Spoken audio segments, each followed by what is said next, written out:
Headlines प्रायोजक राजयोग paints, आनंद तुमचा, रंग आमचा।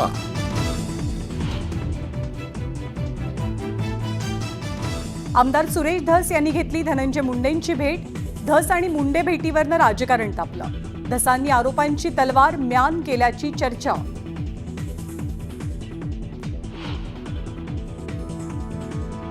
देशमुख प्रकरणात समेट घडेल का असं बावनकुळेंनी विचारलं। आपण स्पष्टपणे नाही सांगितलं। बावनकुळेंच्या घरी झालेल्या मुंडेंच्या भेटीसंदर्भात धस यांच्याकडनं स्पष्टीकरण। सुरेश धसांनी गोरगरिबांचा विश्वासघात केला। मुंडेंवरती आरोप करणं हे नाटक होतं। आता धसांचं तोंडही पाहायचं नाही, मनोज जरांगेंचा संताप। अमित शहा आणि देवेंद्र फडणवीसांच्या भेटीत धनंजय मुंडेंसंदर्भात चर्चा। एकनाथ शिंदे धनंजय मुंडेंवरती नाराज असल्याचं फडणवीसांनी शहांना सांगितलं। सूत्रांची न्यूज 18 लोकमतला माहिती।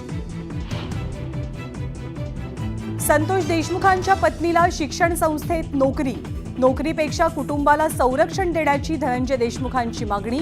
तर नोकरी स्वीकारायची का नाही याबद्दल कुटुंबाची बैठक।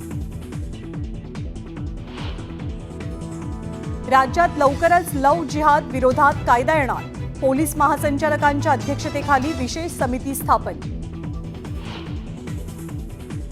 डोंबिवलीतील 6,500 कुटुंब बेघर होणार। 65 इमारती जमीनदोस्त करण्याचे हायकोर्टाचे आदेश। तर काही तरुण फसवणूक केल्याचा आरोप करत सुप्रीम कोर्टात जाणार। आमदार जितेंद्र आव्हाडांसमोर एका महिलेचा आत्मदहनाचा प्रयत्न। पोलिसांनी हस्तक्षेप केल्यामुळे अनर्थ टळला। मुंबऱ्यात रस्त्यामुळे घर जाणार असल्यानं महिला आक्रमक। रणवीर अलाहाबादियाचा फोन नॉट रिचेबल, घरालाही टाळं। पोलिसांनी चौकशीसाठी बोलावलं, मात्र रणवीर गैरहजर, पोलिसांची माहिती। मुंबई विमानतळावरती DRIची मोठी कारवाई। 3 परदेशी महिलांकडनं 7 कोटींचे सोन्याचे बिस्किट जप्त। दुबईवरनं आल्या होत्या महिला।